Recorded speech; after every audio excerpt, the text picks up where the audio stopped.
Good morning friends, मैं प्रवीण आप सभी को अपने यूट्यूब चैनल पे स्वागत करता हूं। आज मैं बात करूंगा इस वीडियो में इलेक्ट्रिक करंट विद्युत धारा के बारे में कि विद्युत धारा कैसे किसी परिपथ में जब हम बैटरी से जोड़ते हैं तो बैटरी से जोड़ने के बाद जो करंट है कैसे फ्लो करती है। यहाँ पे देखिए दूसरा जो पॉइंट है वो रेजिस्टेंस प्रतिरोध है कि प्रतिरोध कहाँ कहाँ होती है वायर में और कैसे वर्क करती है, उसका क्या डिसएडवांटेज है उसके बारे में बात करेंगे। वोल्टेज के बारे में बात करेंगे और यहाँ पे देखिए विभवांतर जो है एटम परमाणु के बारे में बात करेंगे। और भी आगे है, आप यहाँ पे देखिए इलेक्ट्रॉन, प्रोटॉन, न्यूट्रॉन के बारे में बात करेंगे कि कैसे काम करती है और क्या होती है। और यहाँ पे देखिए न्यूक्लियस नाभि के बारे में। देन लास्ट जो है पॉजिटिव एंड निगेटिव टर्मिनल के बारे में, निगेटिव चार्ज के बारे में बात करेंगे। तो चलिए दोस्तों, सबसे पहले करंट को समझते हैं क्या है करंट। यहाँ पे आइए, डायग्राम के माध्यम से मैं आपको इलेक्ट्रिक करंट के बारे में बताऊंगा। यहाँ पे देखिए अ, यहाँ पे इलेक्ट्रिक करंट को फ्लो ऑफ चार्ज भी कहा जाता है। जो इलेक्ट्रिक करंट है, विद्युत धारा, उसको करंट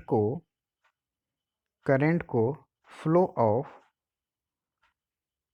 पॉजिटिव चार्ज भी बोला जाता है।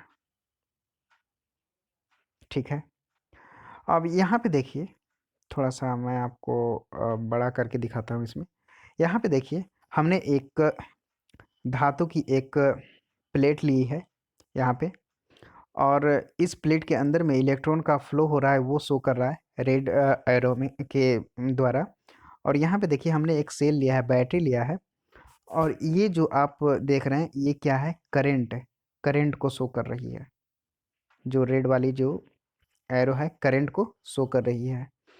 अब चलिए इसके बारे में बताते हैं। जब हम किसी चालक तार को बैटरी से जोड़ते हैं या किसी परिपथ को बैटरी से जोड़ते हैं तो बैटरी का नेगेटिव टर्मिनल जो होती है, यहाँ पे देखिए नेगेटिव टर्मिनल, बैटरी का जो नेगेटिव टर्मिनल है वहाँ से इलेक्ट्रॉन निकल करके बैटरी का पॉजिटिव टर्मिनल की ओर जाती है, उसके पास पहुँचती है। और उसी वक्त जो बैटरी है, बैटरी का पॉजिटिव टर्मिनल से होते हुए करंट नेगेटिव टर्मिनल तक पहुँचती है, उसी को करंट कहा जाता है। अब यहाँ पे देखिए हमने जैसे ही बैटरी को लगाया इस परिपथ से, इस चालक तार से, ये तार है वायर, तार से जोड़ा, उसके बाद उस तार में एक प्लेट लगाई, धातु की प्लेट, तो वहाँ से इलेक्ट्रॉन का फ्लो इस तरीके से होता है और होते हुए कहाँ, पॉजिटिव टर्मिनल के पास आया। और उसी वक्त जो करंट है वो पॉजिटिव टर्मिनल से होते हुए, यहाँ पे देखिए होते हुए नेगेटिव टर्मिनल के पास आई। इसका मतलब आप यहाँ पे देखिए, इस डायग्राम्स के माध्यम से भी आप समझ सकते हैं कि कैसे वर्क करती है। यहाँ पे हमने एक प्लेट ली है और ये चालक तार है और यहाँ पे बैटरी लगी हुई है, और जो रेड वाली जो एरो देख रहे हैं वो फ्लो ऑफ इलेक्ट्रॉन है, यानी कि नेगेटिव। देखिए यहाँ पे माइनस है यहाँ पे, तो इस नेगेटिव टर्मिनल ऑफ बैटरी से होते हुए, जो नेगेटिव टर्मिनल है बैटरी का, वहाँ से होते हुए फ्लो ऑफ इलेक्ट्रॉन का फ्लो होता है और पॉजिटिव टर्मिनल बैटरी के पास चला जाता है। और जो करंट है वो बैटरी का जो पॉजिटिव टर्मिनल है वहाँ से होते हुए नेगेटिव टर्मिनल के पास आती है। तो इससे साफ पता चलता है कि जो करंट है वो इलेक्ट्रॉन के दिशा के विपरीत वर्क करती है, विपरीत काम करती है और विपरीत फ्लो होती है। बात समझ में आ गया? यानी कि the direction of electron is the opposite direction of flow of current. जो करंट है वो इलेक्ट्रॉन के विपरीत दिशा में वर्क करती है, उसी को करंट कहा जाता है। अब एक चीज़ और समझिए, अब किसी चालक तार में हमको, अब यहाँ पे आ जाइए थोड़ा सा। अब मान लीजिए कि ये एक कंडक्टर है, या फिर ये एक मान लीजिए कि धातु की प्लेट है। यहाँ से अगर इलेक्ट्रॉन को हम भेजना चाहते हैं तो क्या होगा कि इलेक्ट्रॉन किसी भी वायर में, किसी भी मेटल में, किसी भी प्लेट में, मेटल प्लेट में या किसी भी तार में अपने आप करंट नहीं बहती है, नहीं फ्लो होती है। उसको फ्लो करने में कौन मदद करता है? तो वोल्टेज मदद करती है। आप देखिएगा कि जब वोल्टेज कम रहेगी तो उस समय क्या होता है कि करंट कम आती है, और जब वोल्टेज ज़्यादा होगी तो करंट का पावर बहुत ज़्यादा होगा। यानी कि वोल्टेज जिस ताकत से, जिस कैपेसिटी से किसी भी कंडक्टर में उसको इलेक्ट्रॉन को सॉरी करंट को इलेक्ट्रॉन को पुश करती है, धकेलती है, उसी गति से, उसी स्पीड से क्या होता है कि करंट उस कंडक्टर में फ्लो करती है, बहती है। अब देखिए, करंट को किसी भी का चालक तार में करंट को वोल्टेज जब ढकेलती है, पुश करती है, तो उसी समय एक रेजिस्टेंस चूंकि हर वायर का एक गुण होता है कि उसके पास एक रेजिस्टेंस होगा ही होगा, चाहे थोड़ा हो, कम हो, ज़्यादा हो। आप देख लीजिए, सबसे कम रेजिस्टेंस होता है किस में? सिल्वर में। देन उसके बाद किस में होता है, सॉरी, देन उसके बाद किस में होता है, तो आप देख लीजिएगा कॉपर में, देन उसके बाद एल्युमिनियम, देन उसके बाद आयरन में। सबसे ज़्यादा रेजिस्टेंस आयरन में होती है। अब जिसमें सबसे ज़्यादा रेजिस्टेंस होगी, उसमें जो करंट है वो हीट के फॉर्म में सबसे ज़्यादा तेज़ी से निकलेगी। अब कहिएगा कि सर समझ में नहीं आ रही है, तो आप देख लीजिए हीटर का जो वायर है, नाइक्रोम नाइक्रोम का बना होता है। जो हीटर का वायर है, जो हम लोग जो नंगा वायर वाला हीटर देखते हैं, उस हीटर को देखिए, या फिर आप रॉड वाला हीटर को देखिए। उसमें भी क्या होता है कि तुरंत में क्या, जैसे ही आप स्विच ऑन करिएगा प्लग लगा करके, तो वहाँ पे क्या होता है कि तुरंत में वो लाल हो जाती है। तो उसका कारण यही है, करंट को जो वोल्टेज है वो पूर्ण रूप से उसको ढकेलती है, उसको पुश करती है। और उसमें जो नाइक्रोम का जो वायर है उसका रेजिस्टेंस बहुत ज़्यादा, बहुत हाई होता है, जिसके कारण इलेक्ट्रॉन और सॉरी वोल्टेज और उसके वोल्टेज और रेजिस्टेंस के बीच में, प्रतिरोध के बीच में धक्कम धुक्की होती है। उस बीच में बेचारा इलेक्ट्रॉन पीसता है और वो एनर्जी के फॉर्म में करंट जो है बाहर निकल जाती है। तो ये उसका नुकसान है। लोग आयरन वायर क्यों नहीं लगाते हैं? क्योंकि पता चलेगा कि 50% जो करंट है, इलेक्ट्रिसिटी है, वो बीच रास्ते में ही हीट के माध्यम से बर्बाद हो जाएगी, निकल जाएगी। आप नंगा वायर देखते हैं, उसमें भी हीट के फॉर्म में इलेक्ट्रॉन निकलती सॉरी करंट बाहर निकल जाती है। इसीलिए ये ना कहेंगे कि flow of electron is called a current. चलिए आगे की ओर चलते हैं। अब यहाँ पे देखिए वोल्टेज, वोल्टेज के बारे में समझ लीजिए कि वोल्टेज है क्या। वोल्टेज जब किसी भी कंडक्टर में, यहाँ पे देखिए एक कंडक्टर हमने ले लिया या किसी चालक तार ले लिया। उस चालक तार में यहाँ पे देखिए ये सारे के सारे क्या हैं, करंट को शो कर रहा है। यहाँ पे हमने लिख रखा है करंट, करंट को शो कर रहा है। करंट को किसी भी वायर में अगर भेजना है तो वो अपने से नहीं जाएगा, उसको भेजा जाता है किसके द्वारा? वोल्टेज के द्वारा। वोल्टेज उसको पुश करती है, पूर्ण रूप से ढकेलती है, तब वो आगे बढ़ता है। अब जिस स्पीड से, जिस गति से, जिस पावर से वोल्टेज करंट को धक्का देगी, उस पावर से, उस गति से, उस स्पीड से क्या होगा, उस गति से करंट वहाँ से उस वायर से फ्लो करेगी, बहेगी, उससे पास करेगी। चलिए आगे की ओर चलते हैं। रेजिस्टेंस के बारे में थोड़ा सा समझ लेते हैं। रेजिस्टेंस है क्या? देखिए रेजिस्टेंस वायर का एक वैसा गुण है जिसके द्वारा करंट को फ्लो होने से रोकता है। यानी कि फ्लो ऑफ करंट को अपोज करता है कौन? रेजिस्टेंस। रेजिस्टेंस कहीं अलग से नहीं आती है। हर वायर का एक गुण होता है कि उसके पास रेजिस्टेंस होगा ही होगा, प्रतिरोध होगा ही होगा। प्रतिरोध कहीं बाहर से नहीं आ जाती है, कोई हवा नहीं है, कोई भूत मूंगा नहीं है कि आ जाएगी। नहीं, उस मटेरियल का अपना एक गुण है रेजिस्टेंस, जो उसमें उस मटेरियल में विद्यमान होता है हमेशा। जैसे आप देख लीजिए, आ, आप सिल्वर में सबसे कम प्रतिरोध होता है, देन उसके बाद कॉपर में कम प्रतिरोध होता है, सॉरी उसके उससे ज़्यादा, सिल्वर से ज़्यादा कॉपर में होता है प्रतिरोध, रेजिस्टेंस। फिर आप देख लीजिए कॉपर से ज़्यादा एल्युमिनियम में प्रतिरोध ज़्यादा होता है, रेजिस्टेंस। फिर एल्युमिनियम से, फिर आप देख लीजिए लोहा का जो वायर होगा उसमें रेजिस्टेंस सबसे ज़्यादा होगा। तो इस तरीके से रेजिस्टेंस जो है वो हर वायर का मटेरियल का वो गुण होता है, वो हर वायर का गुण होता है, जिसमें वो हमेशा विद्यमान रहता है और वो करंट का हर बार अपोज ही करेगा। ऐसा नहीं है कि कभी भी करंट को हेल्प कर देगा कि भैया आप बह जाओ, निकल जाओ आप, नहीं, वो एकदम उसको जाने नहीं देगा। कट्टर दुश्मनी के जैसा वो वर्क करती है, करंट और रेजिस्टेंस के बीच में होती है। अब वोल्टेज क्या करती है कि वोल्टेज प्रेशराइज करती है।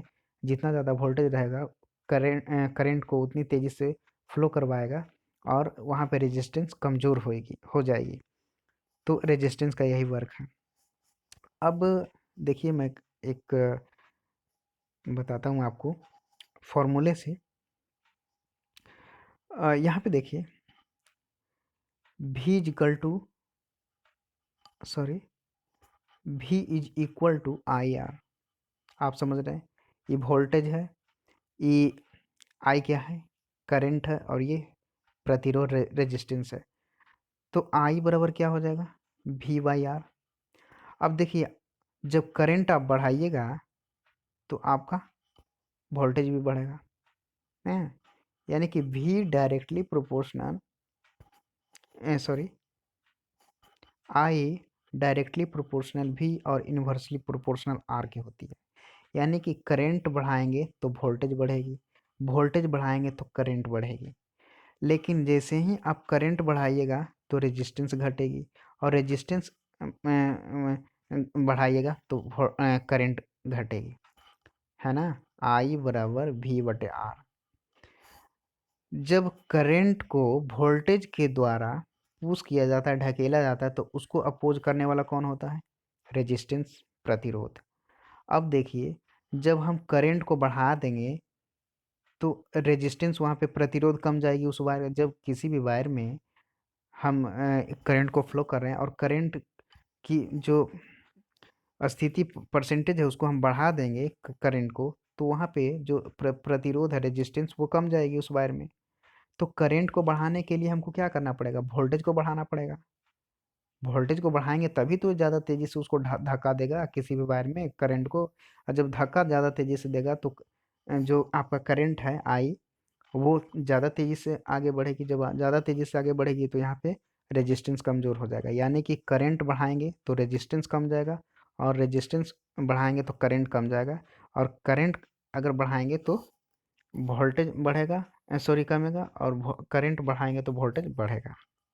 क्योंकि करंट और वोल्टेज डायरेक्टली प्रोपोर्शनल में है, और करंट और रेजिस्टेंस, प्रतिरोध जो है इन्वर्सली प्रोपोर्शनल में है। चलिए इसके बारे में हो गई डिटेल जानकारी, आपको हमने दे दिया। अब 1 एम्पियर, यहाँ पे देखिए थोड़ी सी मैं आपसे बात कर लूँ।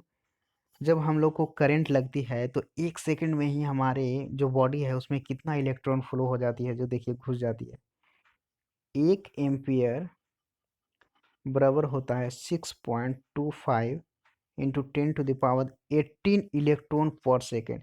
यानी 1 सेकंड में 6.25 गुने 10⁸ इलेक्ट्रॉन हमारे बॉडी में घुस जाती है। तभी तो उतना जोर से झटका लगता है हम लोगों को।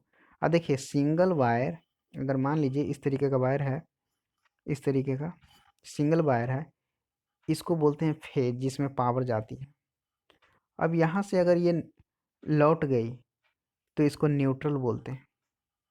क्या बोलते हैं, न्यूट्रल बोलते हैं। अगर यहाँ पे कोई चिड़िया वगैरह खड़ा रहती रहती है या बैठी रहती है, उसको करंट नहीं मारता है, लेकिन जैसे ही इसमें टच हो जाएगी करंट मार देगी। तो चलिए मैं आगे की ओर आपको लेकर के चलता हूँ। अब यहाँ पे आइए, परमाणु के बारे में थोड़ा सा समझ लेते हैं है क्या। तो थोड़ा सा केमिस्ट्री का पार्ट है ये। यहाँ पे देखिए परमाणु संरचना है। आ, किसी भी न्यूक्लियस का जो नाभिक है उसमें प्रोटॉन और न्यूट्रॉन होती है। प्रोटॉन पे प्लस चार्ज, न्यूट्रॉन पे जीरो चार्ज, और इलेक्ट्रॉन पे माइनस चार्ज। प्रोटॉन और न्यूट्रॉन नाभिक के सेंटर केंद्र में रहती है, और उसके चारों ओर जो ऑर्बिट बना हुआ होता है, कक्षा, यहाँ पे देखिए कक्षा, उस कक्षा में इलेक्ट्रॉन मूव करते रहती है। चलिए ये तो हो गई बात। अब यहाँ पे देखिए परमाणु के बारे में बात करते हैं। हाँ, परमाणु के बारे में बात कर लेते हैं थोड़ा सा। परमाणु है क्या, दुनिया में जितने भी प्रकार के जो चीज़ बनी हुई है वो छोटे छोटे कणों से मिलकर के बने हुए हैं। दुनिया में जितनी भी चीज़ें बनी हुई है, वो दुनिया में जितनी भी सामान, जितनी भी चीज़ जो आप देख रहे हैं ना, आपके आसपास में जितने भी चीज़ हैं, वो सारे के सारे किस चीज़ से बने हुए हैं, छोटे छोटे कणों से मिलकर के बने हुए हैं। छोटे छोटे छोटे छोटे कणों से मिलकर बने हुए हैं। जितनी भी चीज़ बनी हुई है जो देख रहे हैं आसपास में, सारे के सारे चीज़। और उन छोटे-छोटे कणों को ही बोला जाता है क्या? एटम। एटम बोला जाता है। परमाणु, परमाणु बोला जाता है। दुनिया में फिर से एक बार समझ लीजिए, दुनिया में जितनी भी प्रकार की चीज़ें बनी हुई हैं, दुनिया में जितनी भी चीज़ बनी हुई हैं, वो क्या है? छोटे-छोटे कणों से मिलकर के बने हुए होते हैं। और उन छोटे-छोटे कणों को ही एटम बोला जाता है, कहा जाता है, परमाणु कहा जाता है। और जो परमाणु बने होते हैं, वो बने होते हैं 3 चीज़ों से। किससे? इलेक्ट्रॉन, प्रोटॉन और न्यूट्रॉन से। जो आपका एटम बना हुआ है, परमाणु, वो इलेक्ट्रॉन, प्रोटॉन और न्यूट्रॉन से मिलकर के बने होते हैं। अब आइए थोड़ा-सा मैं बात करता हूँ, आपको बताता हूँ चार्ज के बारे में। पॉजिटिव चार्ज और नेगेटिव चार्ज कैसे आती है। यहाँ पे देखिए सोडियम, यहाँ पे सोडियम है, यहाँ पे क्लोरीन है। सोडियम का परमाणु संख्या कितना? तो सोडियम का परमाणु संख्या होता है 11, क्लोरीन का परमाणु संख्या होता है 17। अब सोडियम का परमाणु संख्या 11, इसका इलेक्ट्रॉनिक विन्यास 281 और इसका 287 होता है। अब देखिए, इसके पास जो क्लोरीन के पास बाहरी कक्षा में आउटरमोस्ट ऑर्बिट में 7 इलेक्ट्रॉन हैं। वही सोडियम के जो आउटरमोस्ट ऑर्बिट है, बाहरी कक्षा में 1 इलेक्ट्रॉन है। 7 इलेक्ट्रॉन तो क्लोरीन देगा नहीं, चूँकि उसको एक अष्टक पूरा करने में, स्टेबल होने में 1 इलेक्ट्रॉन की आवश्यकता है। तो क्लोरीन सोडियम से कहेगा कि भैया तुम 1 इलेक्ट्रॉन हमको दे दो, नहीं तो तुम्हारा कोई काम का नहीं रहेगा। सोडियम क्या कहती है कि हमारे पास तो 1 ही इलेक्ट्रॉन है, हम दे सकते हैं, वो उसके पास 7 है, वो देगा नहीं। सोडियम इसको जो क्लोरीन है उसको 1 इलेक्ट्रॉन दे देती है और सोडियम 2 8 बन जाती है और क्लोरीन जो है वो 2 8 8 बन जाती है। क्लोरीन भी स्टेबल हो जाती है और सोडियम भी स्टेबल हो जाती है और जो इलेक्ट्रॉन देता है, जो डोनर होता है, वो उस पे पॉजिटिव चार्ज आ जाती है। भाई जिसके पास पैसा ज़्यादा होगा वही तो देगा। तो जो इलेक्ट्रॉन देती है उस पे पॉजिटिव चार्ज आ जाती है, यानी कि सोडियम ने इलेक्ट्रॉन को डोनेट किया तो इसके पास प्लस चार्ज आ गई और क्लोरीन उसको एक्सेप्ट किया तो इसके पास माइनस चार्ज आ जाएगी। यही कारण है कि Na प्लस और Cl माइनस होती है। चलिए, आपको इस टॉपिक के बारे में विशेष जानकारी मिल गई होगी दोस्तों। तो अगर आपने मेरे चैनल को सब्सक्राइब नहीं किया तो प्लीज़ सब्सक्राइब करें, लाइक करें और शेयर करें, ताकि आगे आने वाले जो भी वीडियो हैं वो आपको हमारे प्लेलिस्ट में मिल जाए। सो थैंक यू, जय हिंद।